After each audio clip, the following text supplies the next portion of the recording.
નમસ્કાર, હું doctor Dharmik Vasani, MD Ayurveda PhD, Ashtavasu Ayurveda hospital Rajkot ખાતે આયુર્વેદ ચિકિત્સક તેમજ Indian institute of Ayurveda research and hospital રાજકોટમાં આસિસ્ટન્ટ પ્રોફેસર તરીકે કાર્યરત છું.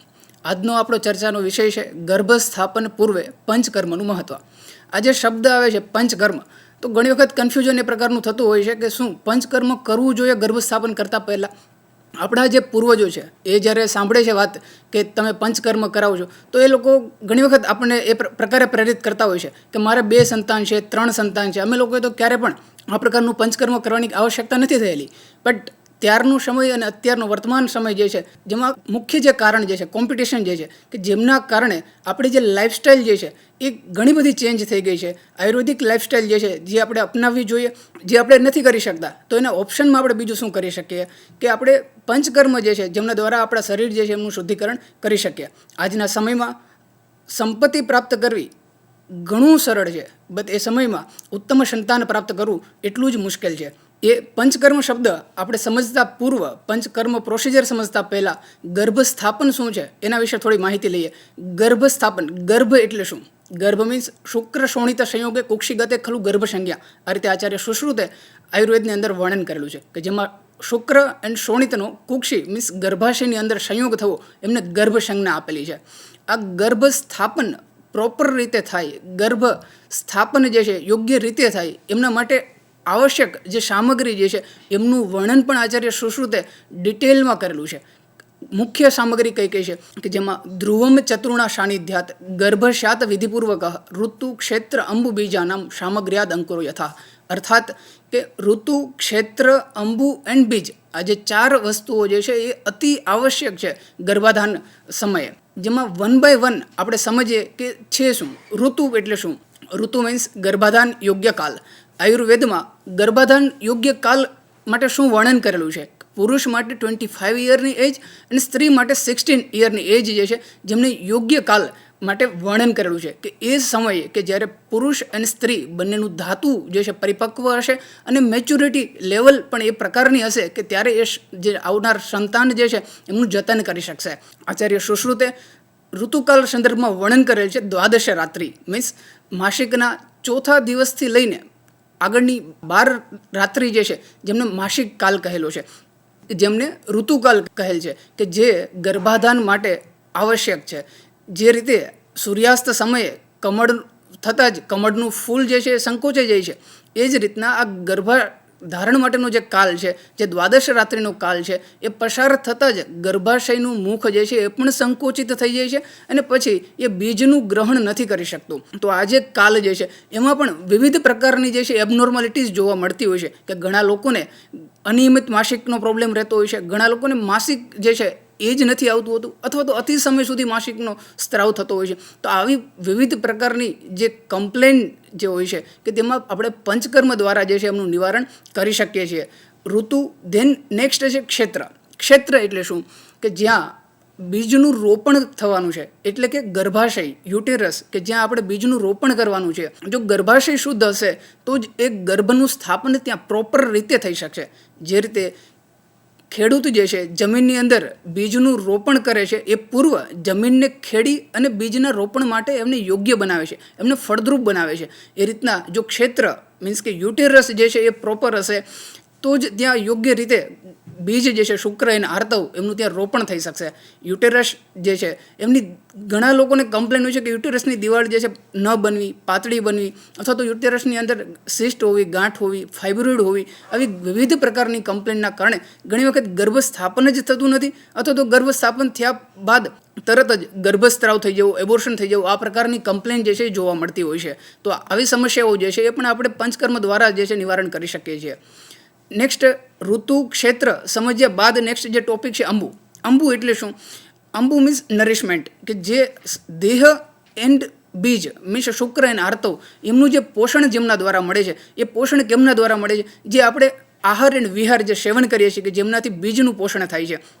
અત્યારના સમયમાં આપણો જે આહાર અને વિહાર જે છે એ જ દૂષિત થઈ ગયા છે. મીન્સ અપથ્ય આહાર વિહાર જે છે એમનું આપણે સેવન કરીએ છીએ કે જેમ કે જંક ફૂડ છે, ફાસ્ટ ફૂડ છે, આથાવાળી વસ્તુઓ છે, મેંદાવાળી વસ્તુઓ જે છે કે જે બીજને દૂષિત કરે છે, કે બીજનું પોષણ જે છે એ પ્રોપર રીતે નથી થતું, કે જેનાથી ઉત્પન્ન થતું સંતાન જે છે એ પણ ઉત્તમ ગુણયુક્ત નિર્માણ નથી થતું. જે રીતના આપણે એક સૂત્ર જાણીએ છીએ કે અન્ન એવું મન, જેવું અન્ન હશે એવું મન થશે, અને જો મન પ્રસન્ન હશે તો સંતાન જે છે એ પણ પ્રસન્ન નિર્માણ થશે.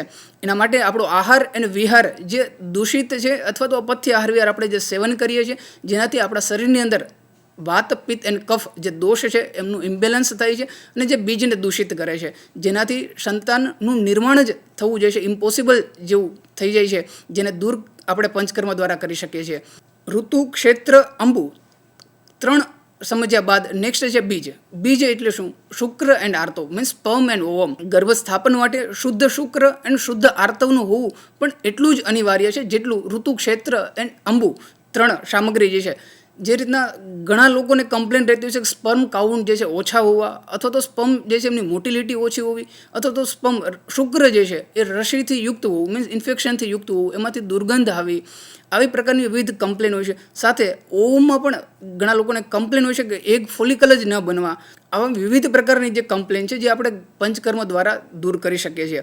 જે રીતના આપણે પંક્તિ પણ સાંભળી છે કે સુધારો બીજમાં થાય છે, વૃક્ષમાં નહીં. તો જે બીજ છે એ રોપણ કરતાં પૂર્વ મીન્સ ગર્ભસ્થાપન કરતાં પૂર્વ એમને આપણે શુદ્ધ કરવું અનિવાર્ય છે, જેમને શુદ્ધ કરવામાં પંચકર્મ જે છે આપણને ખાસ મદદ કરી શકે છે. આપણે લોક પંક્તિ પણ સાંભળેલી છે કે જનની જણતો ભક્ત જણજે, કા દાતાર કા શૂર, નહીં તો રહેજે વાંજણી, મત ગુમાવીશ નૂર.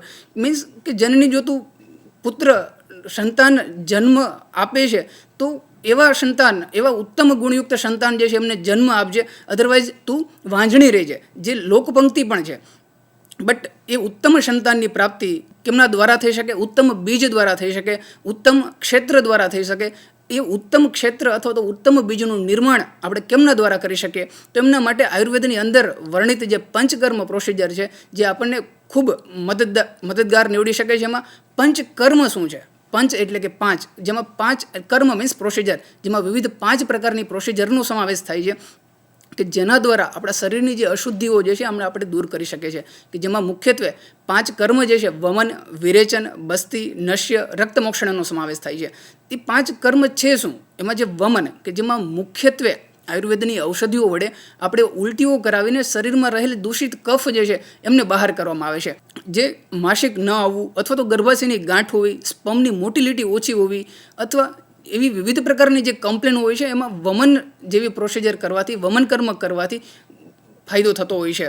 નેક્સ્ટ વિરેચન કર્મ કે જેમાં મુખ્યત્વે આયુર્વેદની ઔષધો વડે દૂષિત પિત્તને ઝાડા વટે શરીરમાંથી બહાર કરવામાં આવે છે. જે લોકોને અતિસ્ત્રાવ, અતિ આર્તવસ્ત્રાવની કમ્પ્લેન હોય છે, દુર્ગંધ બીજ છે, દુર્ગંધ આર્તવ પ્રવૃત્તિ થવી, અથવા તો ઇન્ફેક્શન હોવું, ચામડીના રોગો હોવા, થાઇરોઇડ જેવી કમ્પ્લેન હોવી, આવી વિવિધ પ્રકારની કમ્પ્લેન જે માતા અને પિતાની અંદર થતી હોય છે એ એમના સંતાનની અંદર પરિવર્તિત ન થાય એમને નિવારણ કરવા માટે જે છે વિરેચન કર્મ જે છે ગર્ભસ્થાપન પૂર્વે કરાવવું જોઈએ. નેક્સ્ટ બસ્તી કર્મ કે જેમાં આયુર્વેદ ઔષધિઓ જે છે ગુદ માર્ગથી આપવામાં આવે છે. મુખ્યત્વે બસ્તી કર્મ જે છે વાતના વિકાર માટેનું શ્રેષ્ઠ કર્મ માનવામાં આવે છે. માતા પિતામાં રહેલા સંધિવા, આમવાત જેવા રોગો જે છે, વિવિધ પ્રકારના ચામડીના રોગો, કંપવાત છે, પક્ષાઘાત છે, આવા રોગો એમના સંતાનની અંદર પરિવર્તિત ન થાય એમને નિવારણ કરવા માટે બસ્તી કર્મ કરાવી શકાય છે. એટલું જ અનિવાર્ય છે. ઉત્તર બસ્તી જે એક બસ્તી કર્મનો જ એક ભાગ છે કે જેમની સહાયતાથી ગર્ભાશયને શુદ્ધ કરી શકાય છે. જે ક્ષેત્ર છે, જે જગ્યાએ બીજનું રોપણ થવાનું છે એમને શુદ્ધ કરી શકાય છે. ગર્ભાશયની વિવિધ અશુદ્ધિઓ જે છે એ ઉત્તર બસ્તી દ્વારા દૂર કરી શકાય છે. નેક્સ્ટ શિરોવિરેચન કર્મ કે જેમાં નાસા માર્ગ વડે ઔષધ આપવામાં આવે છે. મુખ્યત્વે ઉર્ધ્વ જત્રુગત વિકાર મીન્સ આંખ, કાન, નાક, ગળાના જે રોગો છે એમના માટેનું એ મુખ્ય કર્મ ગણવામાં આવેલું છે આયુર્વેદની અંદર શિરોવિરેચન કર્મ. આયુર્વેદની અંદર એક પંક્તિ પણ છે, નાસા હિ શિરસો દ્વારમ. શિરનું દ્વાર જે છે એ નાસાને માનવામાં આવેલ છે. ગર્ભસ્થાપન પૂર્વ મનનું પ્રસન્ન હોવું પણ એટલું જ અનિવાર્ય છે. આયુર્વેદની અંદર કહેવામાં આવેલું છે સંકલ્પો વૃષ્યાણમ મીન્સ મન જો પ્રસન્ન હશે, સંકલ્પિત હશે તો એમનાથી ગર્ભસ્થાપન થવું ઇઝી થઈ જશે. એ પ્રસન્ન કેમના દ્વારા કરાવી શકાય? તો શિરોવિરેચન છે, નશ્ય છે, શિરોધારા જે છે, આવી વિવિધ પ્રકારની પ્રોસિજર દ્વારા જે છે આપણે મનને પણ પ્રસન્ન કરી શકીએ છીએ. નેક્સ્ટ રક્તમોક્ષણ, કે જેમાં દૂષિત લોહી જે છે એમને શરીરમાંથી બહાર કરવામાં આવે છે. એમની વિવિધ મેથડ હોય છે. જલોકા દ્વારા શરીરમાંથી આપણે બહાર કરી શકીએ છીએ. શિરાવેદ કરીને શરીરમાંથી દૂષિત લોહીને બહાર કરી શકીએ છીએ. રક્તમોક્ષણ મુખ્યત્વે ચામડીના જે વિવિધ રોગો હોય છે એમને દૂર કરવા માટે આયુર્વેદની અંદર કરવામાં આવે છે. જેમ કે સોરિયાસિસ જેવા રોગો છે કે જે માતા અને પિતાની અંદર આવા કોઈ ચામડીના રોગો છે એમના સંતાનની અંદર પરિવર્તિત ન થાય તો એમને દૂર કરવા માટે રક્તમોક્ષણ, વિરેચન જેવા કર્મ જે છે એ ગર્ભસ્થાપન પૂર્વક કરવા જોઈએ. આ રીતે જે 5 કર્મ જે છે વમન, વિરેચન, બસ્તી, રક્તમોક્ષણ, શિરોવિરેચન, કે જેમના દ્વારા માતા અને પિતા એમના શરીરનું જે છે શુદ્ધ કરી શકાય છે. શરીર શુદ્ધ હશે તો એમની જે ધાતુ, અંતિમ ધાતુ જે છે શુક્ર, આર્તવ, એ પણ શુદ્ધ નિર્માણ થશે. બાળક એ માતા અને પિતાનું પ્રતિબિંબ છે. મીન્સ કે જો માતા અને પિતા સ્વસ્થ હશે તો એમનું સંતાન જે છે એ પણ ઉત્તમ ગુણયુક્ત અને સ્વસ્થ નિર્માણ થશે. જે આયુર્વેદની અંદર સ્વસ્થની વ્યાખ્યા આપેલી છે, સમદોષ સમાગણિશ્ચ સમધાતુ મલક્રિયા પ્રસન્ન આત્મ ઇન્દ્રિય મનઃ સ્વસ્થ ઇતિ અભિધીયતે, કે જ્યાં દોષ જે સામ્યાવસ્થામાં હોવું, અગ્નિ આપણી જાઠરાગ્નિ છે પ્રજ્વલિત હોવી, સપ્ત ધાતુઓ જે છે એમનું સામ્યાવસ્થાની અંદર હોવું, આત્મા, મન અને ઇન્દ્રિય એમનું પ્રસન્ન હોવું, એમને સ્વસ્થની વ્યાખ્યામાં ગણવામાં આવેલ છે. એ આપણે પંચકર્મ દ્વારા જે છે પ્રાપ્ત કરી શકીએ છીએ. ગર્ભાધાનથી કેટલા સમય પૂર્વ જે છે પંચકર્મ કરવું જોઈએ, આવા પણ ઘણા બધા લોકોના ક્વેશ્ચન થતા હોય છે. ગર્ભાધાન પૂર્વે મિનિમમ 2 થી 3 મહિના પહેલાં જે છે પંચકર્મ પ્રોસિજર કરવી જોઈએ. અને પંચકર્મનો જે પ્રભાવ જે છે મુખ્યત્વે આપણા શરીરની અંદર 8 થી 10 મહિના સુધી રહેતો હોય છે. એટલે એ જ સમયની અંદર જે છે ગર્ભસ્થાપન માટે પણ પ્રયત્ન કરવા જોઈએ. પંચકર્મ કોણે કરાવવું જોઈએ? માતા અથવા પિતા? કોણે કરાવવું જોઈએ? આવા પણ ક્વેશ્ચન થતા હોય છે. પંચકર્મ માતા એન્ડ પિતા બંને એ કરાવવું જોઈએ, કેમ કે બંનેના જે બીજ છે એમનો સંયોગ થઈ અને ગર્ભ જે છે એમનું સ્થાપન થતું હોય છે. તો આ રીતે આપણે પંચકર્મ જે છે એમના દ્વારા શરીરનું, મનનું અને બીજનું શુદ્ધિકરણ કરી શકીએ છીએ અને ઉત્તમ સંતાન જે છે એમની પ્રાપ્તિ કરી શકીએ છીએ. નમસ્તે.